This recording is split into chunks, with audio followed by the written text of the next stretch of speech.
ভগ্নমূৰ diary মই কোন কিয় সুধিছা মৃত্যুৰ বেলিকাত আজি পাৰিম জানো মই আজি অব্যক্ত ভাষাৰে উত্তৰ দিব মই কোন জি উঠাৰ হাবি আজি শেষ হৈছে তুমি লগা অনুভূতিৰ মাজত কেতিয়াবা ভাবিছিলোঁ আগতে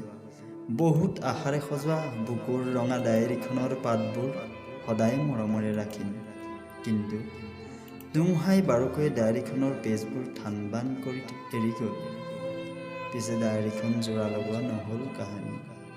সাধু কথা যেন লগা হ'ল অমৰ কাহিনীবোৰ পিছে শব্দবোৰ ক'ত লুকাল আজিও বিচাৰি নোপোৱা হ'লো যে প্ৰতাৰণাৰ বৰষুণ জাকে বাৰুকৈ জোকাৰি গ'ল এই বসন্তৰ নিশাৰ দমোজা